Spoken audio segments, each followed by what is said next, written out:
guys, good morning. How are we all doing today? I hope you guys are having a great day. I don't know what day it is right now. All I know is I just concluded my exams. Life has been lifing. I've been going through a lot emotionally, mentally.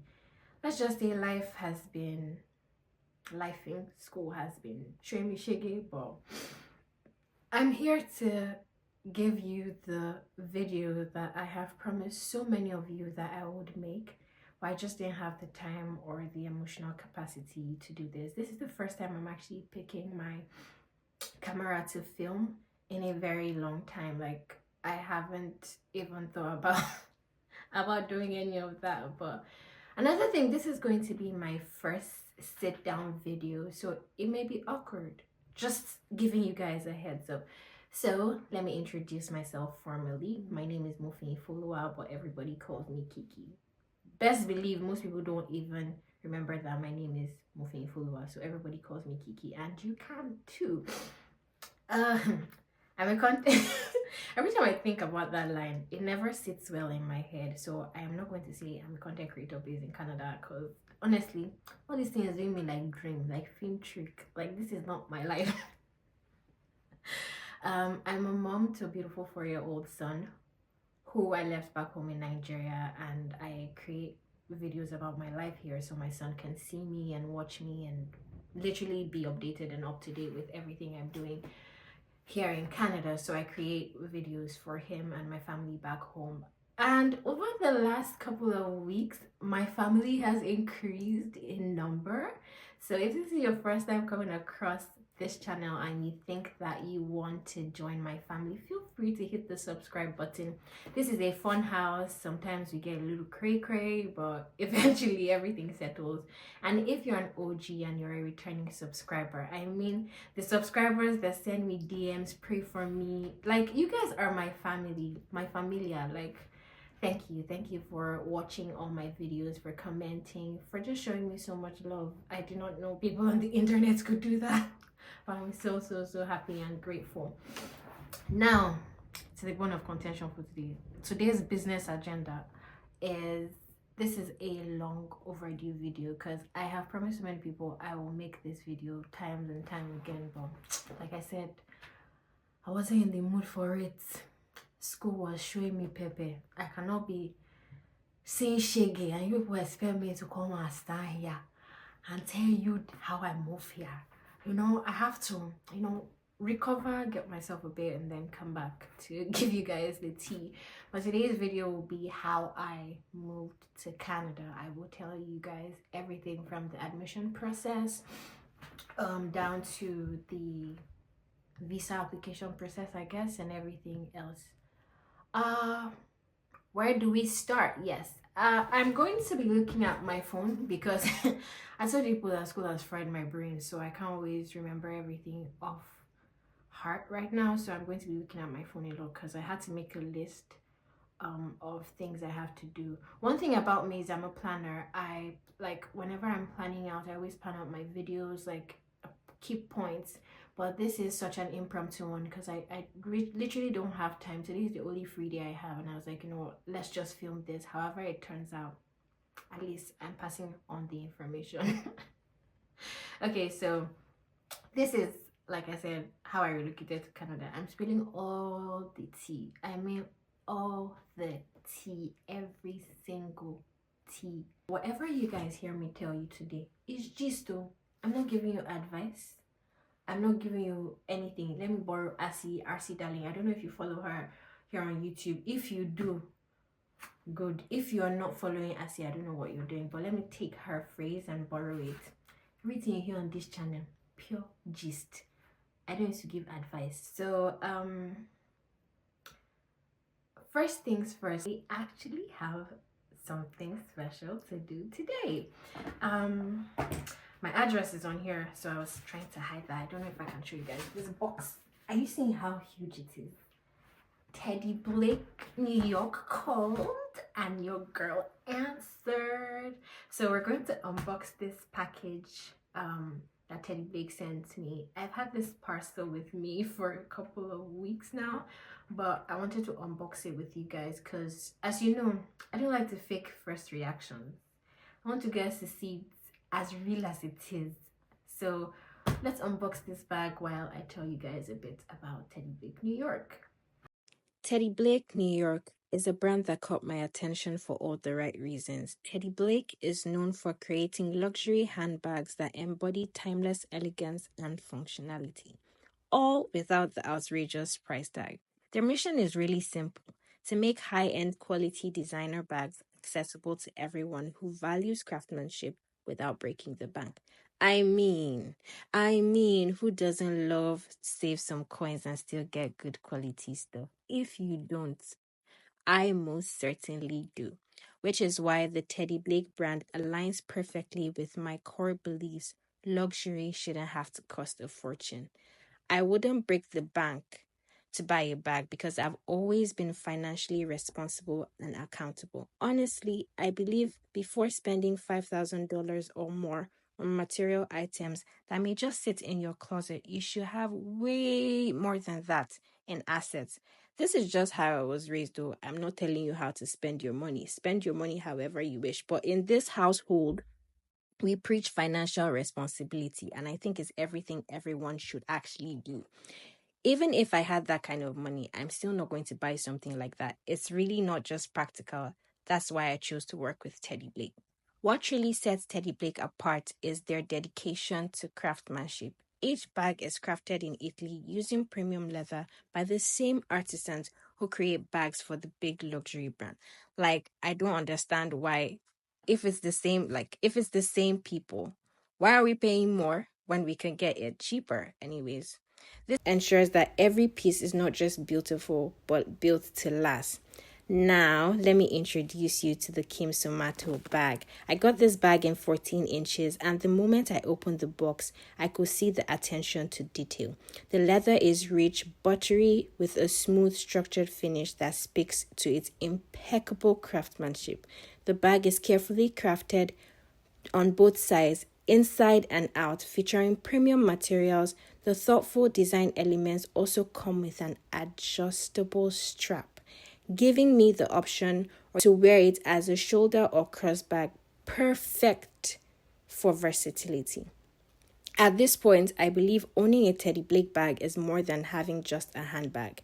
It's about owning a timeless piece that will see you through life. Whether it's casual outings or a special occasion, this bag is designed to stand the test of time, just like the memories you'll create while carrying it. As you can see, the unboxing experience is as luxurious as the bag itself. Every detail, from the box to the protective dust bag, reflects the care and quality Teddy Blake puts into their products. Let me know what you think of this timeless piece in the comment section below. Is it something you wish to get, or do you see yourself getting it? I am so in love with this bag. Like, come on, guys.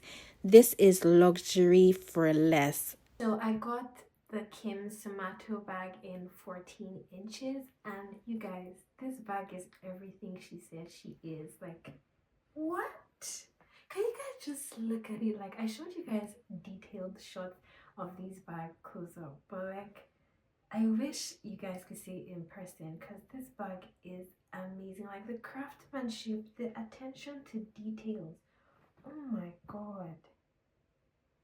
Like, I'm not a bag freak. If you know me well, you know I'm not a bag freak. But this is, oh my god. Now I'm thinking about you, like places I want to go to with this bag, because this is a bag you go. This is a bag you take places. This is a bag you want to have like memories with. I'm so glad about this bag. Thank you so much, Teddy Blake. And one thing I love about this bag is the longer strap that came with it, because then if I don't want to carry it like this, I could instantly just carry it with the longer strap, because sometimes, to be honest, I don't like carrying bags like this because sometimes it's just too much. So it comes with a longer strap. The strap is back into the bag, and I don't want to start taking everything about, because this bag was packed well, like to so it maintains its shape and form, and I really really love this bag. Once again, thank you so much, Teddy Blake. Like, if you're thinking about buying a luxury item and you don't want to break the bank to get one, buy a Teddy Blake bag. Like, you guys, they are who they say they are. They make luxury affordable and accessible. This is still bursting my brain. Oh my god. Anyways, thank you so much once again, Teddy Blake. I'm really, really grateful. Without further ado, let's get into today's video. Before we start, you guys should pack your bags because we're going down memory lane. Like, we're going way back to 2017. So I finished high school in 2017, sometime around July. I applied to study law in University of Ibadan, but unfortunately I did not get accepted into that school. After a few months, or I think no, after a few weeks of being in Ibadan, after my was it post UTME? Yeah, I finally decided to do A levels in Ibadan because my mom's friend recommended the place where I was going to do my A levels. So I did A levels for 1 year in Ibadan. Now, my mom has always wanted me to travel abroad to go to school, but it was not my thing. I know, it seemed weird. Like, are you mad? You had opportunity to go to school abroad. Your mom wanted you to school abroad, but it was not your thing. Let me give you guys a bit of backstory. I'm an only child and I lost my dad when I was 3. So it's always been me and my mom all my life. Like, that's all I know. So I'm very attached to my mom. The thought of leaving my mom alone scared me more than anything. Like, going to boarding school was so difficult for me because I would cry because I know my mom is going to be alone. She doesn't have anyone to talk to. Basically, I am very attached to my mother, so it was like, no. Another thing that deterred me from going abroad was the fact that I had family, friends, and other people that were studying there, and they'll always talk about like the racism they faced schooling abroad or being there, and I'm not like that. I don't know how to take certain things very lightly, so it scared me, and I was like, nope, nope, nope, nope, nope, nope, I'm not going abroad. I'm not going. So I didn't get UI. My mom was like, okay, go to a private school in Nigeria. Bowen. I think I did the interview for Bowen, and after that I told my mommy, you know what, I cannot finish from a church secondary school because I went to BHS, Baptist High School. I will not start going to a church university because then it restricts your freedom. I don't know what freedom I thought I was looking for at 17, but now that I'm 24, it doesn't make it, but I refuse to go to school. Fast forward 2018, my mom still brought up going abroad to study. And then I was like, just for her to keep quiet, she was like, okay, if you're not going to go abroad, let's try a university within Africa, but not predominantly Nigeria. So we started looking at Uganda because I had a friend that was in Uganda studying medicine. So started looking at schools. I think we looked at Makerere University or something of that sort. And I was like, I'm not going again. 2019 came along. I got admission to study was it education in University of Jos, and I did not like it because I don't understand. I had the marks to study law, but I was given education. Eventually the whole program changed. It was a madhouse and everything went on. Long story short, let's fast forward to the one that really. So my mom and I had been on this go abroad, I will not go. Go abroad, I will not go. Eventually, I had my son in 2019, and my mom still brought it up. Oh, go abroad. Well, she was quiet for I think till 2021. Around that 2019, my cousin, who I'm still hey, let's just put it as my uncle, but he's actually my cousin because he's my mother's oldest sister's son. But because of the age gap between us, even me, I cannot call him cousin. No. So he's literally my uncle. So that's who I'm living with. And I always say, oh, my uncle, my aunt, that's who I'm making reference to in this video. So he moved to Canada, I think 2019 with his family. And when he got here to Canada, I don't know, I think it was a couple of months or I think a year later, that was 2020, yeah. He sent my mom a list of schools for her to see that, oh, if she's looking at me coming abroad, I should try this school. So he was in Alberta but moved to New Brunswick. So he sent the University of New Brunswick and then MBCC, which was a community college, because everybody knows universities are more expensive than colleges. Colleges were a bit more affordable. So he sent those two schools. My mom showed it to me. And you know when somebody has been disturbing about something over and over again, and I just feel like I'll look at it, but I never showed any interest in wanting to move abroad. Like it was something that was not my thing. I didn't think about it. It was not something I saw myself doing. So I did not pay attention. My mom would talk about it every time. I think at some point my mom got tired and fed up of saying, oh, look at this, look at this, look at this, look at this, and I didn't. Fast forward to 2023, I think. Things were going great at first, and then something happened and things were not great anymore, and I just wanted to run away. Like I felt like moving out of Jos was not going to be enough. I wanted to run, because I was like, if I go to Abuja, I'll still remember. There was just this urge to leave, because at that point my health was also declining for some reason. And those of you that want to know what that thing was that made me want to run, people like gossip, you like gulma too much. I'll not tell you, but it was something personal that right now I'm not really comfortable talking about it to the whole world. But if you know me, you knew. And I just wanted to leave. So that morning I woke up and I told my mom I'm going abroad. Let me tell you my momm's reaction when she heard I'm going abroad. She looked at me. She looked at me. She looked at me from head to toe. And she said, Oda. So that's it's good. Oda. It's good.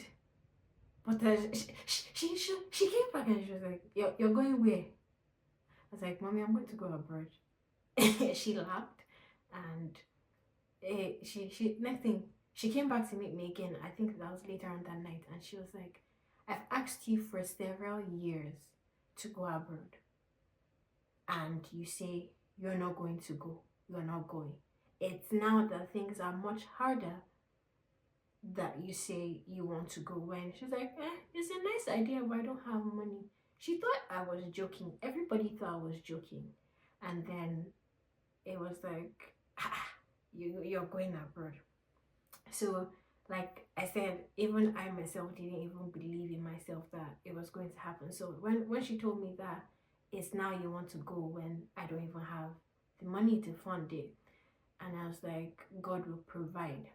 Let me tell you guys, when I said that God will provide, if they're saying somebody's OU of little faith, it was me.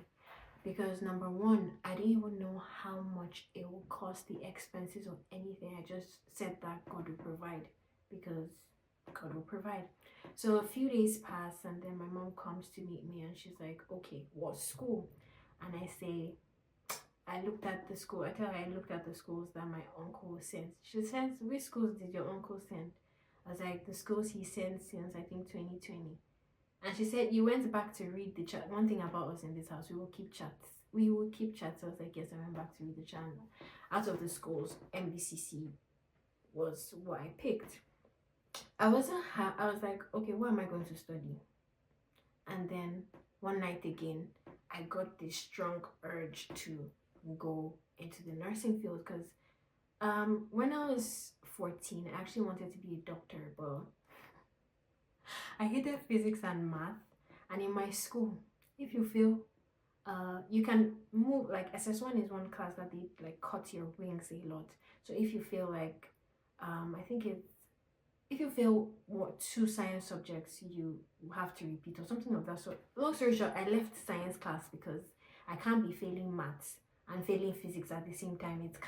It wasn't sensible for me, because then my mom will have to pay that amount of money again to retake the class, because I'll have to repeat. And I'm a very considerate child, to be honest, so I moved classes from science to arts. And when I got that urge to go back to science, it was like you must be high on weed. But anyways, that aside, so my mom calls me up and she's like, okay, how much is the school fees? And we start calculating everything. I think is about, when we calculated school fees, cost of living that time was, I think, $10,000. Cost of living, everything, that would be, I think it was around 10 million naira. And my mom looked at me. I was like, God will provide. She said, you keep saying God will provide, you keep saying God will provide. And I'm like, yes, because God will provide. Excuse me. Like, I did not believe God will provide. Let me not lie to you people. Because it felt like a dream that was so far-fetched. It wasn't something I imagined. So let's come back to how did I start the process. So first thing I did was I went to my secondary school and I went to ask for my transcripts, because before I forget, sorry, I may be pulling it back, because like I said, there are some parts of this gist I remember as I'm talking along the way. So when I looked through like MBCC, at that point, that was March of 2023, they were no longer accepting applications from Nigeria. I was, no, that was as of March. And when I decided to move was in, I think, was it in April or May? Yeah, that's when I started this whole process, I think May of 2023. So I now checked their website and I saw that their next admission cycle was going to start July 4th of that year, as of 2023. So I started calling the school. You people, I'll buy 5,000 naira credits to call MBCC. That's how bad. I don't know. I know a lot of you don't, like, you people are always looking for who to do what for you and agents. You can do all these things yourself. Sit down. All you need is a phone that has internet, and I believe every single person has that. So what are you using your time for? So I would sit down, I'd look through their website, I got their contact, and I started to call these people. I was asking questions, I was asking about the courses, I was looking through their website, looking through curriculums and everything. My mom was like, okay, let's look at other schools for other options. But my heart was already set on MBCC, because number one, it's where my family is. Two, I just fell in love with the PSW program and their curriculum, because if you don't know, most schools in Canada will not allow you study nursing as an international student for some reasons best known to them. So I was looking at a course that could help me transition into nursing better, and I figured out that from reading on their website that the PSW program at MBCC and the practical nurse program were literally, for the first year, they're literally the same thing. Only thing is, it's only 6 courses that separate us in the second year. That's why I don't get to do till I become a permanent resident or a citizen here in Canada. So those of you asking what program, I'm a nursing student. It's just that it's a bit more complex than it is. So I'm currently doing PSW, which is personal support worker, but I'm literally in the first year of nursing school, as complicated as that might sound. So I called them and they let me know all the information I need to know. Anything I needed to know, I was not asking. I didn't even know about Telegram groups or any of those things. I will call the school to find out. So I called information, asked everything I needed to know. And then in May, I went to, okay, so before, their admission used to open in June. So I thought that it will open in June, but then they postponed it to July. So by May 30th, yeah, I went to my high school. I went to collect my transcripts, my original work certificate, everything that I was going to need for this process. I got that, and then July 4th, this is where the gist gets interesting. So on the 4th of July, before that, I had already called the school, and then they told me that the admission will open, I think the portal will open around 10 a.m. their time. So I knew that they were 4 hours behind us, so I'd already calculated, oh, 10 a.m. I don't know why the Spirit of God told me, say, lie, stay awake, don't sleep. Maybe you'll be able to apply early, because in this school it's first come, first serve. First come, first serve. It does. So far you have the minimum requirements and everything, and that makes it very competitive. So far you have the requirements. Once you apply first and you meet up, they will accept you first. So it's very competitive, and it's one of the most affordable schools here in Canada. So that day on the 4th, I was awake, I didn't sleep. I was waiting for the portal to open, because when it opens they usually list out like all the programs that they have open and available. I was waiting, and then my mom goes on YouTube and she sees Choco Millionaires post about MBCC. Mind you, I did not hear about MBCC from him, but he posted about it. My mom was following his channel, because my mom is, when you tell my mom something, she goes all out about it. So she's like, Fee, people have been applying. Oh, I read a comment on that Chocolate post. Someone's like, I'm like, Mommy, I've been waiting here. This was around 7 a.m. Nigerian time. I was like, Mommy, I've been awake all night. Like, I've not seen anything. Like, nobody has opened. The portal isn't open. And my mom was like, people have been applying. You guys, that's how, okay, before this, see, I know I'm dragging people back to lots, but, before this, I had already filled out the form, the application form on the portal. So all that was left for me when the portal actually opened was to select a program, submit, and pay my application fee. So because it's literally open, but like where it's not open and it's still locked is like where the programs listed are available. So I now go into that application form aspect. And then, to my surprise, it's opened. It's been open since 4 a.m., which was their 12 midnight here in Canada. You guys, I finally apply and I submit and I pay the application fee. And I start crying. And I'm like, Mommy, people have been applying. And then someone tells me about a Telegram group. I think it was my mom that sent me the link of Choco Millionaires Telegram group, and then I joined the group and I'm seeing people saying they've been applying since like 4 a.m. that morning. And I start crying. Like, oh, people have been applying since. Oh, I'm not going to get admission. No, it's first conference. So in my mind, I thought that I was not going to get accepted. So I kept calling, because one thing about MBCC is when you apply, they'll time and date stamp your stuff. Lo and behold, 2 days after the portal opened, MBCC's admission portal was closed, because apparently they had never received the volume of applications they had received last year before. So their system crashed. So many things happened. So I was always calling, please may I know my date and timestamp.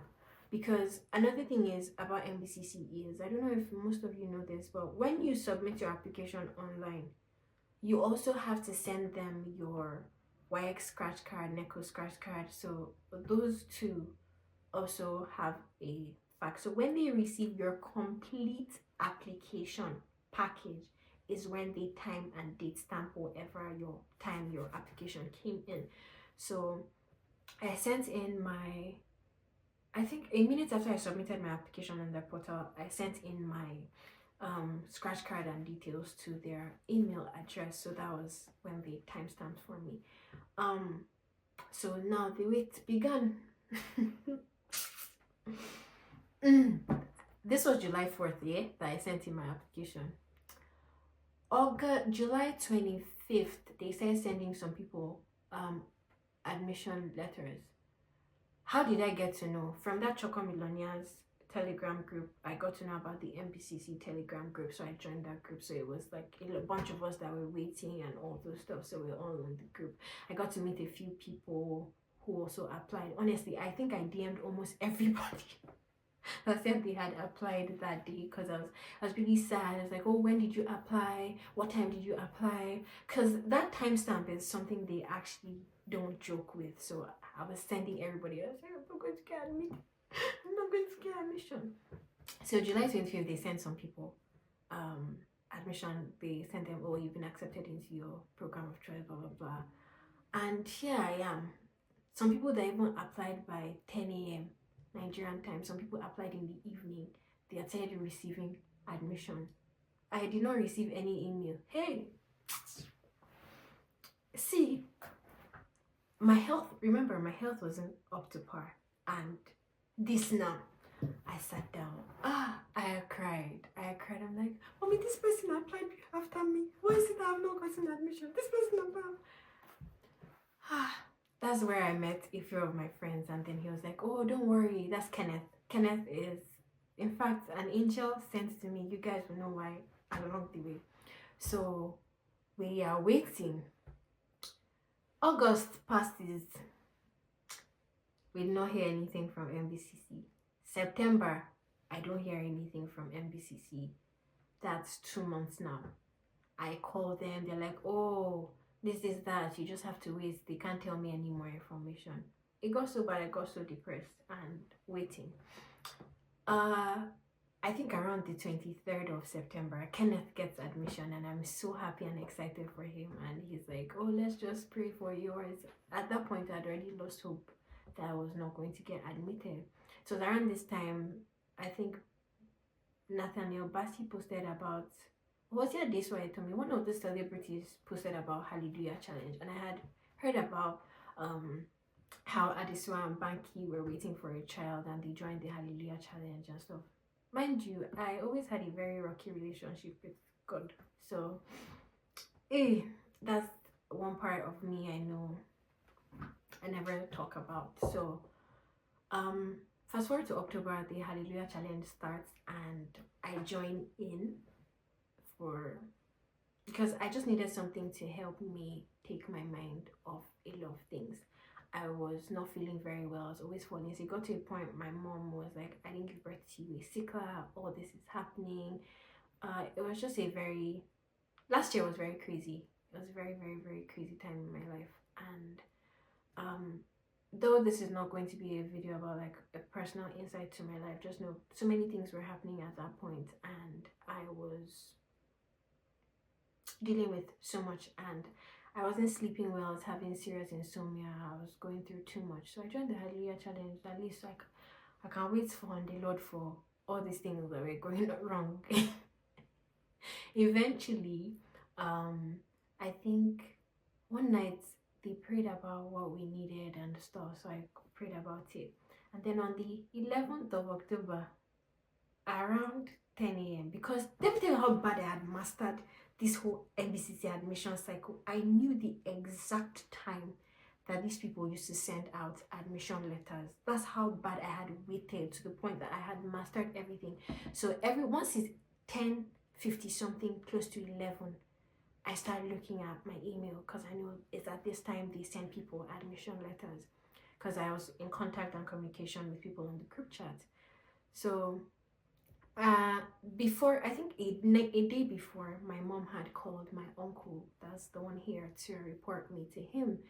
And she was like, "I'm not eating, I'm not sleeping, I'm making my health worse, blah blah blah, because of this whole admission thing." And my uncle was like, "What's your problem? Apply to another school. If they say they're not going to give you admission, then leave it. They did not give you admission, that's it, blah blah." And I was like, "I don't want to apply to another school. It's this school or I am not going. It's this place or I am not going." Because I've looked at other schools. I don't like any of their curriculum. They're not any school I want to go to. So eventually, he was like, "You know what? Look at a school in Nova Scotia. Nova Scotia isn't far from New Brunswick." I was like, "I don't like NSCC. For some reason, my spirit never worked along with that school. I didn't want to go to Nova Scotia Community College, but I was like, I'll look at it. I'll look at it tomorrow morning." To be honest, I was not going to look at it, but fast forward to the next day, that was 11th. I think it was around 10, no, around 11 something, I got the first email. "You've been withdrawn from your second choice because you've been accepted into your first choice." You guys, I screamed. I don't know if I should insert a clip of that morning. I don't know. I may not. But I filmed it. And I remember running out of the house and screaming. telling my mom I got accepted, I got accepted, I got. My mom is like, shh. And then I come back into the house and I just kneel down and I start worshiping God, because this was something that I had closed my mind to and closed my heart about, because I thought I was not going to get accepted.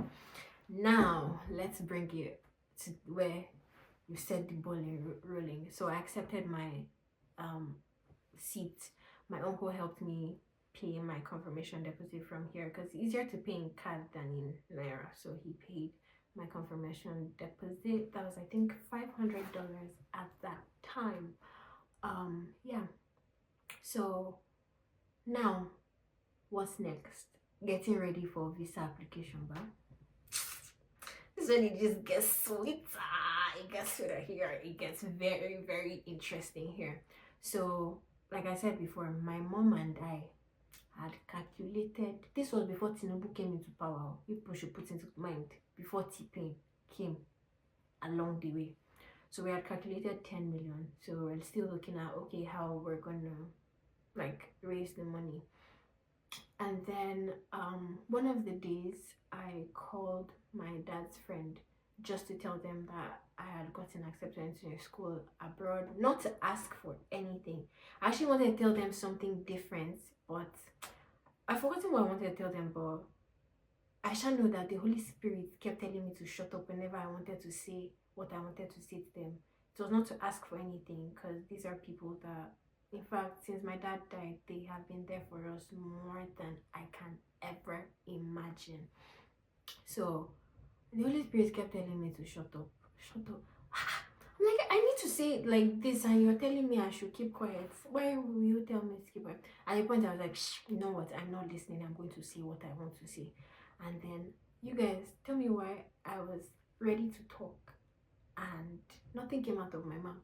Like, I had gotten their attention and I kept struggling to say a word. I couldn't. Nothing, not even a sound came out. So they asked me what was the name of the school, because they are based here in Canada. They left for Canada when I was 6.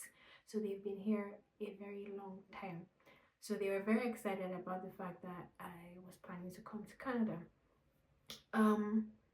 And then they tell me what's the name of the school. They check it out. They try to make sure it's legit, because if you people know, there's so much scam going around with this whole Canada, Japan, everything. And they ask who is the person that did it for you? I was like, I did it myself. And then you guys, at the end of that conversation, they ask me, how much is your school fees? And I let them know how much my school fees was for the full school year. And the next thing they say is, okay, this is going to be an emotional vlog, because it's going to get emotional. So you're allowed to cry with me when I'm crying. And then they ask me how much my school fees is for the full school year. And I let them know how much my school fees is for the school year. And the next thing they say is, we're going to cover your tuition for the year, like your school year. We're going to cover your tuition. You guys, I don't even know. As I say it, still goosebumps still come up on my body, because in a world where people never keep to their promises or keep to their word, they did. You know, when I was 6 and they were leaving Nigeria, they always used to say, don't worry, we'll come back to get you. And I have a very good memory, so I remember a lot of things. But they end up paying my school fees. So tuition, that settled out of the way. Now it was living expensive, $10,000, right? We're like, oh, $10,000 at least now. One less money problem. And then I go for my medicals, I think on the 15th of November. I see you guys always asking me questions. Well, how do I book for this? I don't know, because God put people in places to help me out. So I don't know some things. So fast forward to November, I decided to go for my medicals, to do a medical exam before visa application, because I was like, yeah, I'll apply for my visa around December or January. Just how fast we're able to like put our affairs in order. And then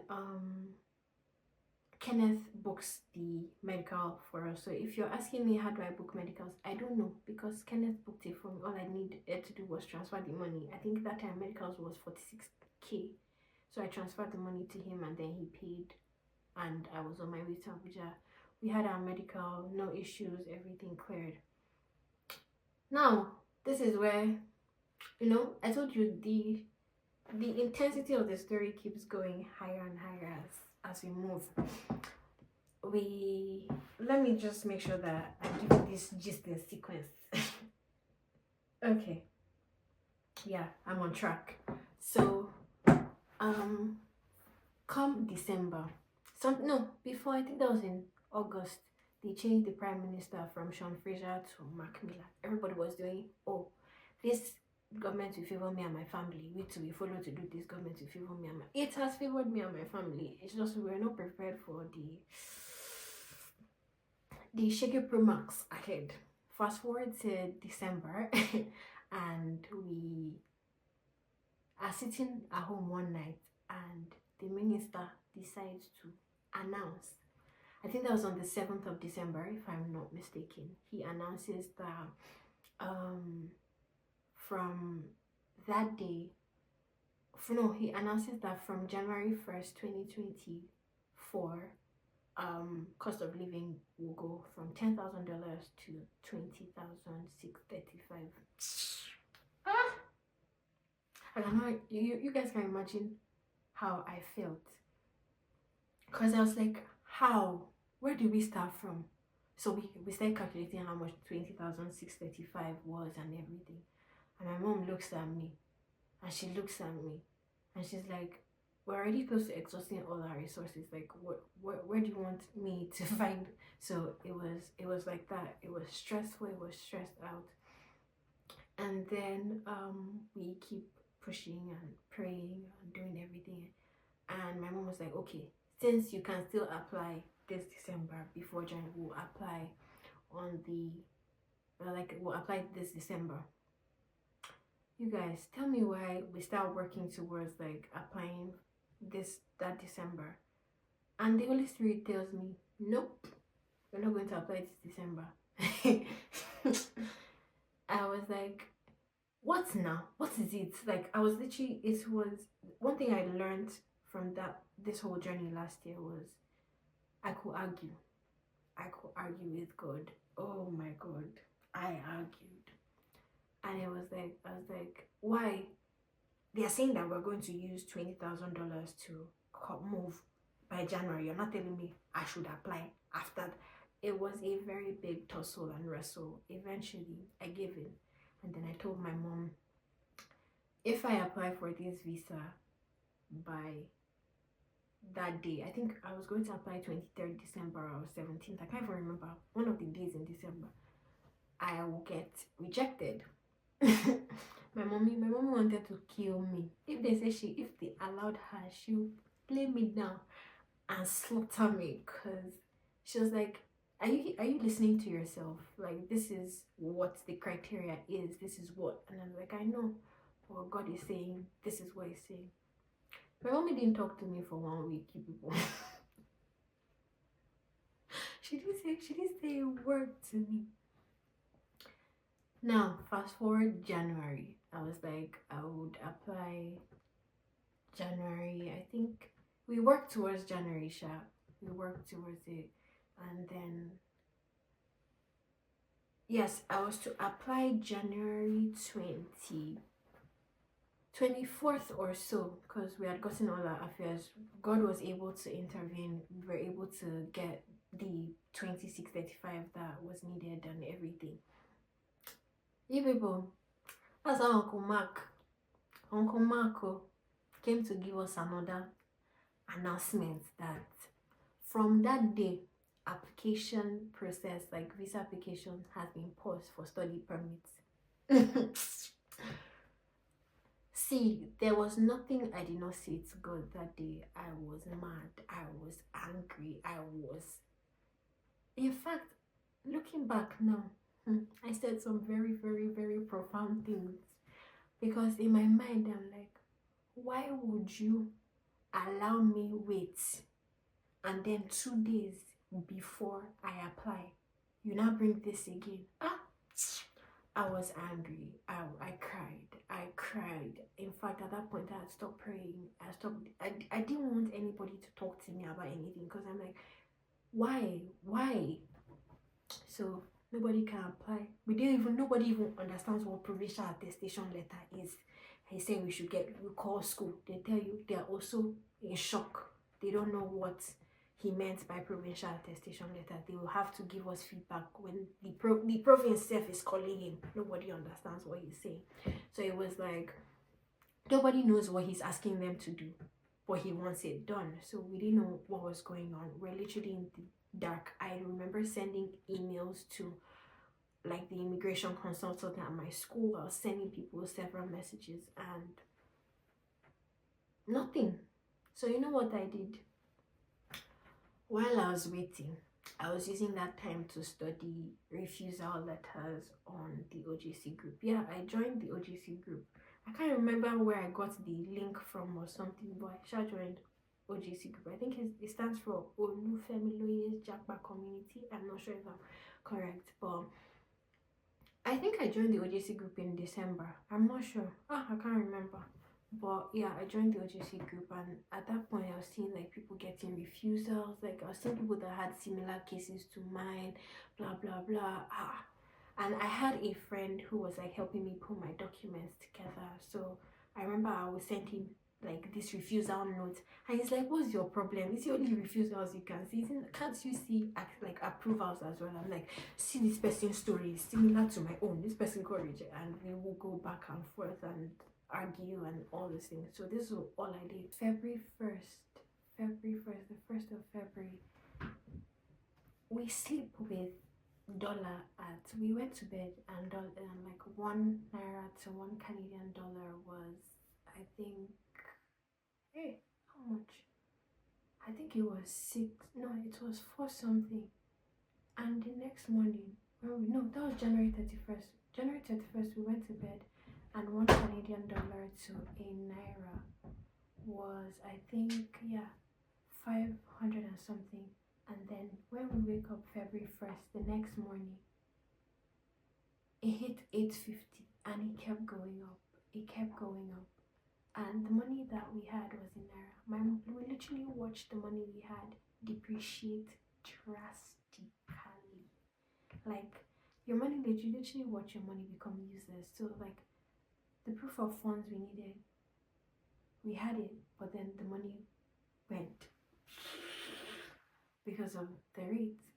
And my mom called my uncle, and she was like, I can't keep watching this money depreciate in my hand. So this is where the whole GIC thing came into play, because there's no point saving that money or keeping that money in naira. It was not making any iota or sense to do that. So eventually we sent the naira that we had to my uncle. My uncle changed it to Canadian dollar. From Canadian dollar, changed it to US dollar, and then sent it to my dollar account. Because one thing about a GIC is you must use an account with your own name to open that account. So I had a dollar account. So that's how this whole GIC thing came about. And we sent the money, they sent the money to me, and then I opened the GIC. And one thing about this GIC is you can only send money to it once. You cannot have multiple transactions sent to the account. So that was how I opened a GIC account. So that I already had my school fees paid. I had my GIC that was settled. I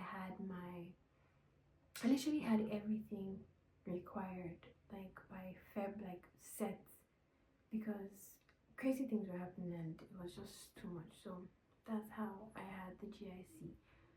February Hallelujah Challenge, it came around.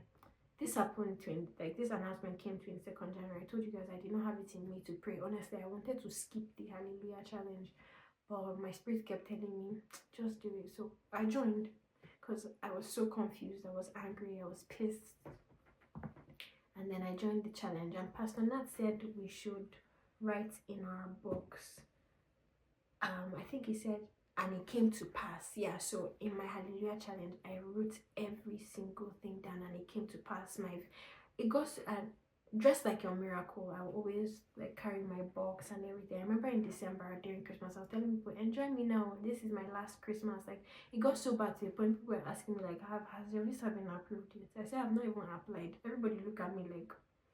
So I was telling people I'm leaving next year. I'm not going to spend Christmas here, and people will look at me like.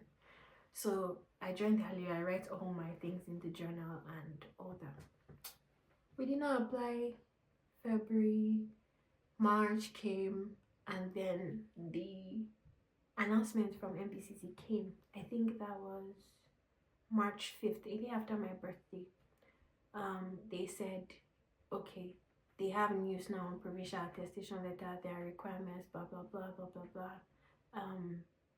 They changed the whole payment plan and everything now. I think tuition deposit was now increased to $1,500 from $500. So everybody else that had paid $1,500 needed to pay $1,000 extra. You people, see how God, see when God maps out and plans out things in your life, and it feels like He's not doing it right to you. Sometimes just keep quiet, because this is the exact place where He says, for the plans I have for you are of good and not of evil. You people, please wait. Let me make sure this thing is recording.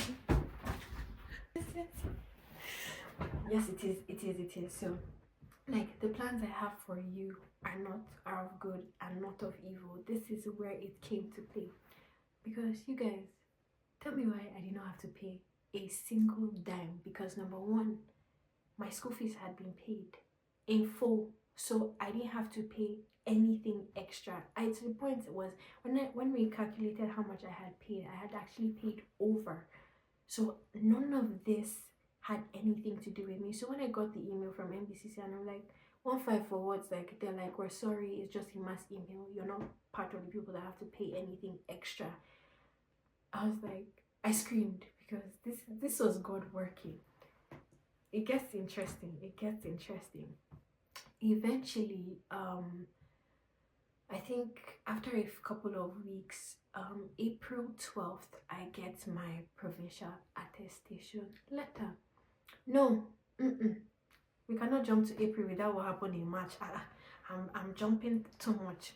So my mom is like, that throughout that March, my mom is like, Finn, check flights. She wants to know how much flights cost. I tell her, mommy, flight is $3,000. I tell her, flight is this, flight is that. We start looking.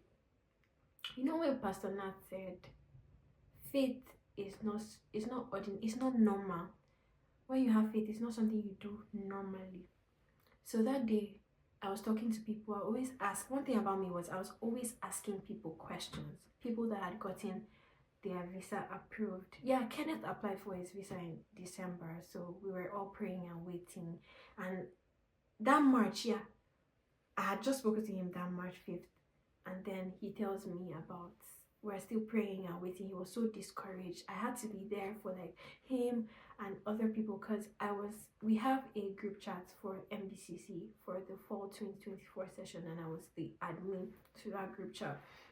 So I had a lot of people that are asking me questions, the people that I had made friends with, formed bonds that honestly, these people right now that some of us are here in Canada, they're like my family. So it was an intense and insane moment. So eventually Kenneth gets his approval, and after that, I think it made my mom even more focused and keen on check flights.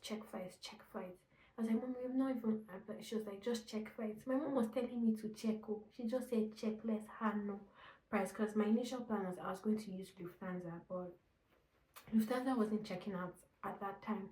So I now talk to a few people on the group who have gotten their visa approved, and they tell me, oh, they list out like names of flights. I knew Egypt Air was a no, Ethiopian Airline was a no. Like nothing under this earth will make me use them. If I had known, I would have added Turkish to my list. But no, everybody said Turkish was a good place, like a good airline to fly.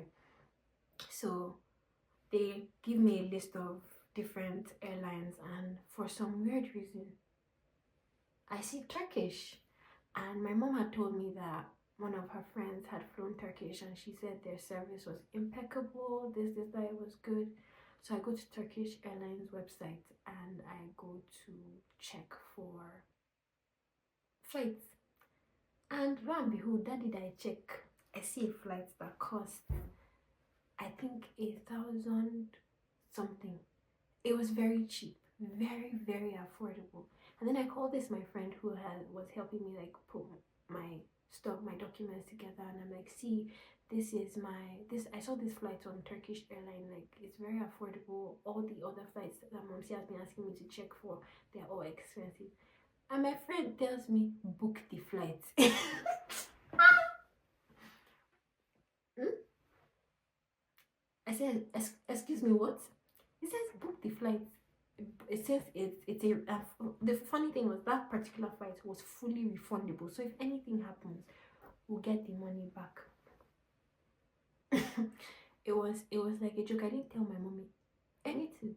My mom was listening to the conversation though, but she didn't think I was crazy enough to book the flight. You people, I booked that flight. I literally booked that flight. And then I tell my mom, Mommy, I've booked the flight. It was like my mom should kill me on the spot. That was when you can change it to naira, that's 2 million naira. My mom wanted to kill me. She was, in fact, looking back at it now, I don't know what possessed me. What came upon me, I don't know. I booked that flight that day. And then I booked it for, in my Hallelujah Challenge journal, I put that by 15th of August 2024, I was not going to be in Nigeria. I booked that flight for the 13th of August 2024. That's the flight that came with. That was the exact flight that came. So I booked that flight. This was March 30th. My mom was still trying to recover from the whole thing. So she's like, they've not even given you provision attestation letter. You don't even know if they're going to give you. You don't know if you meet the requirement, blah, blah, blah. You've already got my mom. She gave me every logical reason why I shouldn't have booked that flight and why I was mad for booking that flight. I called my friend who was in the Philippines and I was like, I just did something crazy. And he asked me what. And I said, I booked the flight. He said, book the flights to where? I said, I booked the flights to Canada, because very few people knew like I was on this Canada process and everything. And first of all, he goes mute for a while. And then he asked, where's mommy? And then, because my friends are very close to my mom is that one person that you will meet, you will love. In fact, I keep saying it, most of my friends don't come to my house to see me, they come to just to my mom. So, and then he starts talking to her, and my mom is giving him every reason why I'm insane, I am mad, I've lost my brain cells, blah blah blah blah blah. So April comes around, and then by the 12th of April I get my provincial attestation letter, and I'm so excited and everything. So the next thing was, only thing left for me to do at that point, because I had already gotten everything ready and set, because I remember I was supposed to apply January. So I just did was put finishing touches, anything I felt like was off or wrong. I really learned a lot from studying people's refusal notes from the OGC group. So I was looking, I was reading, even approvals. I reached out to a lot of people on that group and everything.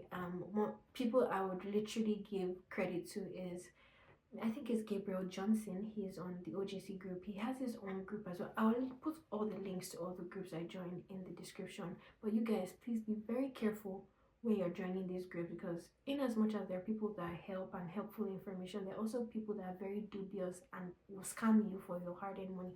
Don't give money to anybody. I did not pay anybody for anything. Don't give money to anybody on those group chats.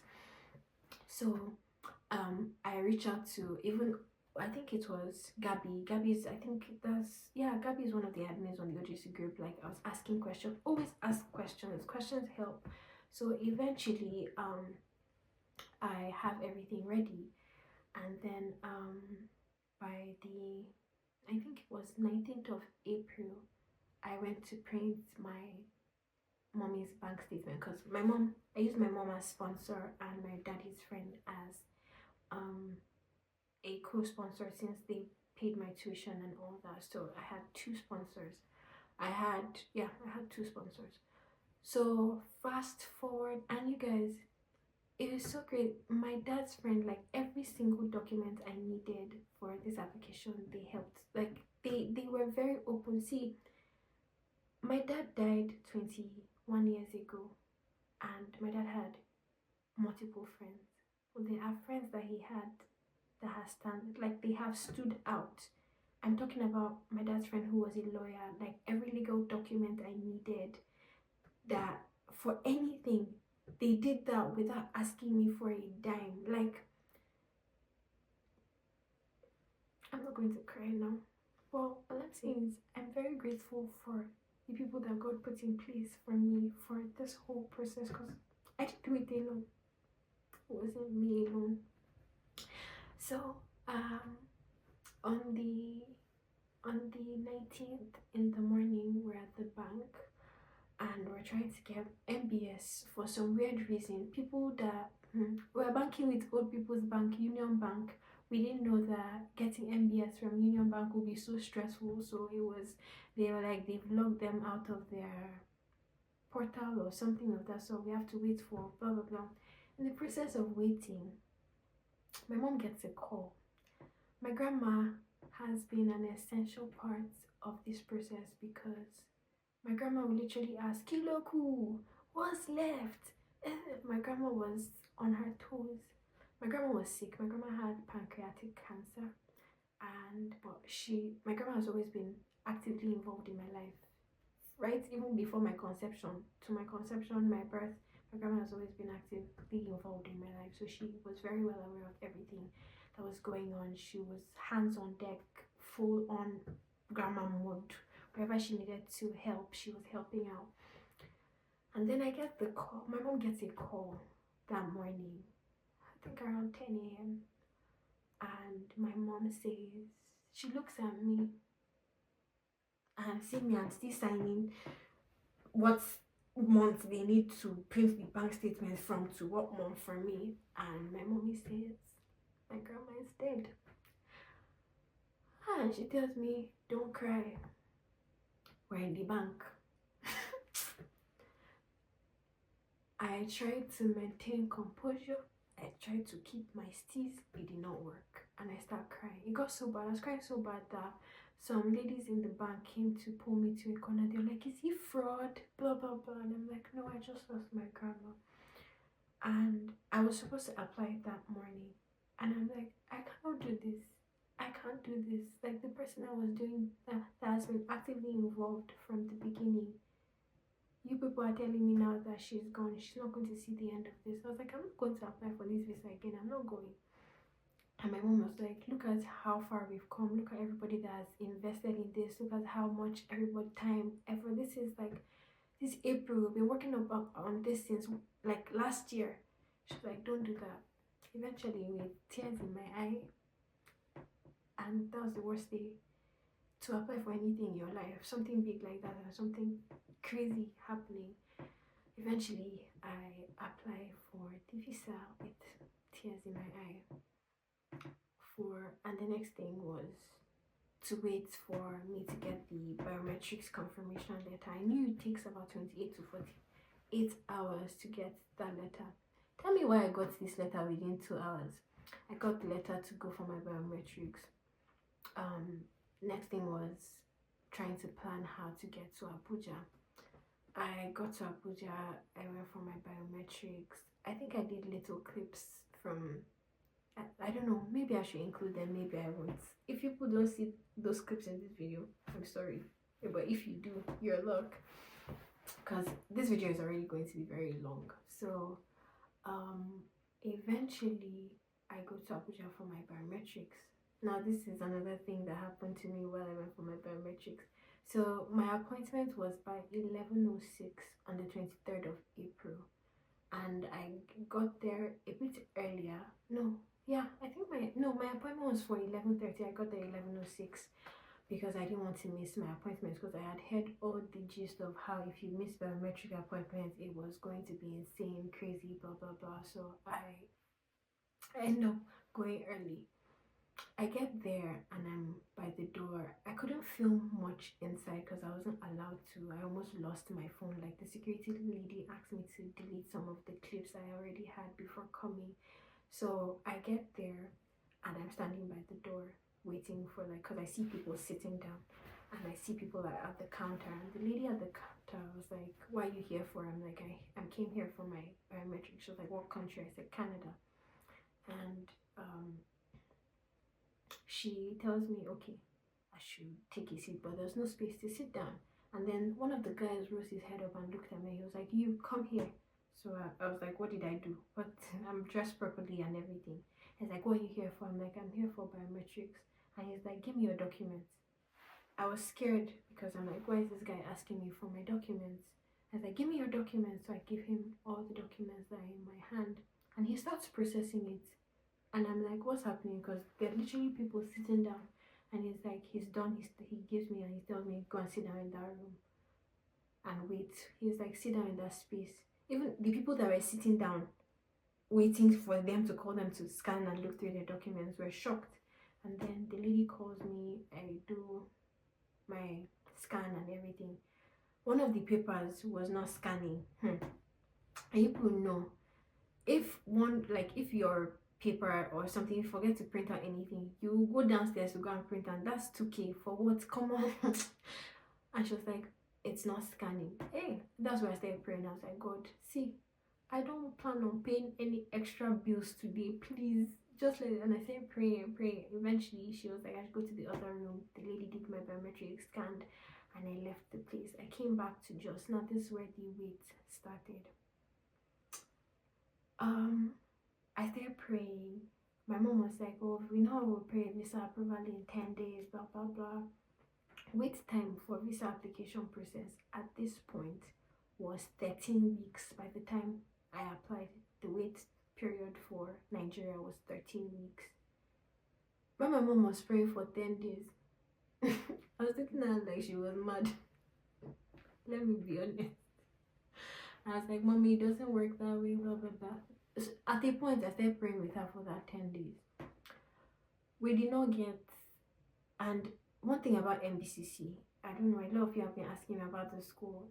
If you don't get your study permit approval by the day they ask you to get it, that's all. You're losing your seat, you've lost your confirmation deposit, everything gone.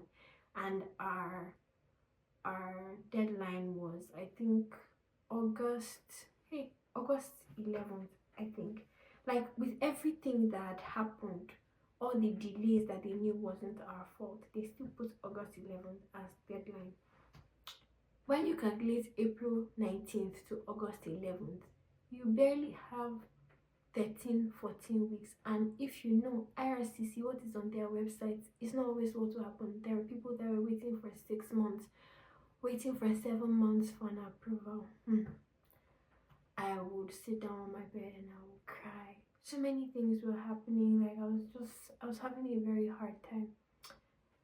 First 10 days passed, nothing. I would look at my mom, I said, 10 days. And we didn't hear anything. At the 2 weeks passed, I started getting very agitated. Like, God, what's happening? Because, like, this wasn't what I wished for. I was getting agitated, I was getting angry. At a point, I knew it was like my anxiety. At a point, I started channeling all those feelings I was feeling into prayers. So whenever I would feel overwhelmed, I'll just sit down on my bed and I'll pray. Sometimes I'll cry. And then they started sending emails to people like RCC, like people from my group chat started receiving that applied within that April period, started receiving feedback. This was, I think, end of April into May, and I was seeing a lot of things on the Telegram group too, and they were all rejections. we're like 13 weeks. Why is RCC reaching out to people in 10 days? Why is RCC reaching out to people in like 12 days? What's going on? What's happening? And they were all rejections. I was so worried. Hey, I said, there's no point. There's no point of me going forward with like this whole process. They've already rejected me. At that point, the devil was trying to tell me that I was not going to go. We started praying. I think it was 3 days. Then May comes around, still no news, nothing. And then I think it was on the 19th of May, my friends, they're like, that day, I just don't know what happened. I got the urge to praise God. For some weird reason, I just got the word dance and rejoice. Somebody had already sent a rejection note, and someone I'm very close to the group. I was like, God, I don't understand. Dance and rejoice. You note that this person got rejected, and I'm close to this person, and I was channeling all the feelings into that. I just heard the word dance and rejoice.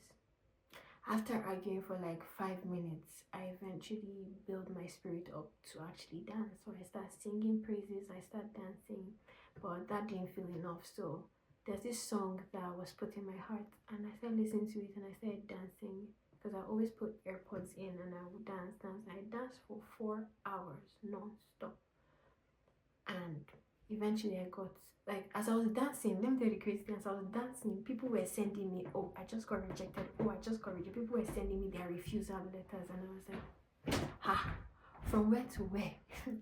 And I knew that if I had stopped dancing, I would keep feeling however I was feeling. So I kept dancing throughout. I would dance. Then on the 23rd, I don't know, there was just this piece that came with after dancing. On the 23rd of May, I got this urge again in the morning to dance. I said, God, why you asking me to dance again this morning? This was around 9, and I had an exam to take that day around 10. I'm like, I have an exam, I'm not even prepared for it. You want me to dance? Why am I dancing? A same word, dance and rejoice. So what did I do? See me with my book in my hand. I was dancing. I kept dancing. Eventually I finished dancing. When I was done dancing, I felt this peace in my heart that I was going to get approved. I don't know why. I just had it in my heart that that day I will get my visa approval letter. So after my exam, I came back and I was scrolling through my phone. Nothing. No email, nothing. And as usual, because I'm an overthinker and I'm an overachiever, I had already known, like I had already mastered and figured out the time IRCC starts sending people notes about like rejections or refusals or acceptance or approvals. So I knew it was if they start sending by 5 p.m. our time to 9 p.m. Nigerian time. So if you don't receive anything within that time, so I kept checking. I think by 7, when I didn't receive anything, I just went to sleep, because what am I staying awake for? And then my mom comes to wake me up from my sleep, and she's like, something in her spirit told her that I should check my email. There's something in my email. And one thing about me, I don't like people waking me up when I'm sleeping. So I scroll through my phone and I'm like, Mommy, there's no email. I've checked. What's the time now? She's like, it's 8:30 something. I'm like, there's no need.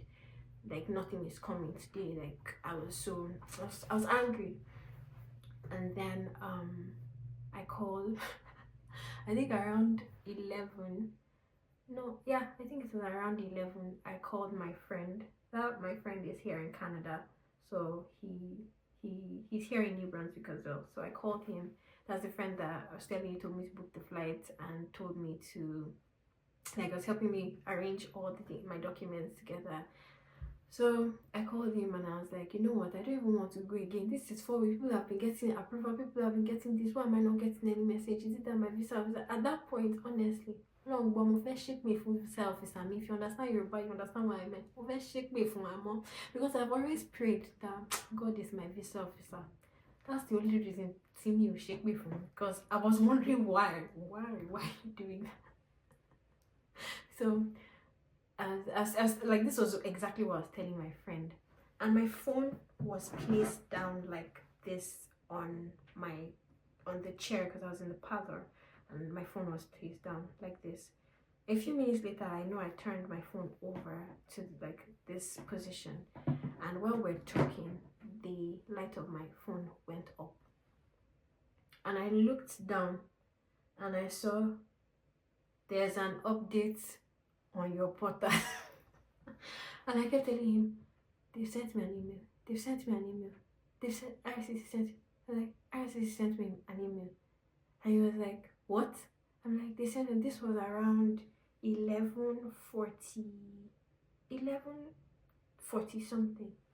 And then I didn't know my mom heard me, because honestly, I whispered it, but I didn't know that my mom heard. My mom ran to meet me, and my mom actually fell down in the process.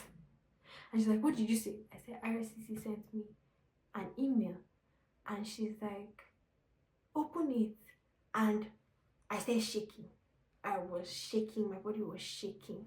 And I didn't know what to do. Like, and then Airtel network decided to do scoring. As I was trying to log in, it was not working. I was shaking. At that point, I don't know when I started chanting, regardless of what the outcome is, I will give thanks. Regardless of what the outcome is, I will give thanks. That's all I kept chanting till the portal opened. And then I tell my mom, mommy, hold my hand. Like, even talking about it now, I'm still shaking. I tell my mom, mommy, hold my hand. And then my friend is on the other end of the call. And then my mom is holding my hand. She's like, open it. Mommy, I'm shaking. And eventually, I opened the site opens. And I scroll down a bit, and I see your application. I didn't even go down to see if they had asked for my passport or anything. I just saw your application has been approved. You guys, I threw my laptop. I don't even know where it landed, how it landed. I didn't care. I was jumping. I was literally jumping, and I was so happy. My mom just fell flat on the floor, and she was just rolling. She was just praising God. She was just, this was already 12 in the like midnight, and we were screaming, and my mom was like, let's not wake like the neighbors, because we were loud, and we just kept crying, and we were praising God. Now telling my son, because a few days prior, I always talk to my son. My son is very emotionally intelligent. My son is more mature than his age, and I told him, when I tell him, I say, Vanny, please pray for mommy's visa to be approved, because honestly, the only thing my child cares about in this Canada is coming to come and see snow. So that's what he'll pray, and he always prayed about it. So we waited till the morning to tell my son. You guys, my son was elated beyond anything. Like, it was just a full circle moment for me. And then next thing was I sent my passport for stamping through DHL. That was another brouhaha. Because I didn't know that when you send passport through DHL doesn't send it back for you. And I didn't even know or understand how any of those worked. Like, I didn't think far, so I had to figure it out on my own. But that is literally the tea on my whole admission process and visa application process.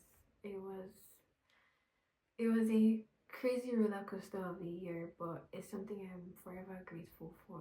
I know this vlog or this video is so long, but yeah, this is the process on how I moved from Nigeria to Canada. I don't know. Let's make sure that I didn't forget any points that I wanted to talk about. Yeah.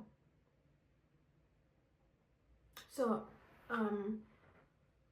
I sent my passport to Abuja for stamping, and then they brought it back to me, I think, a few days later, after trying to figure out how the whole return policy works, because it's easy to send your passport for stamping, but getting it back, that was a little bit of stress for me. But anyways, I hope you guys enjoyed my story about how God worked miracles to happen for me, and also unboxing our teddy big bag.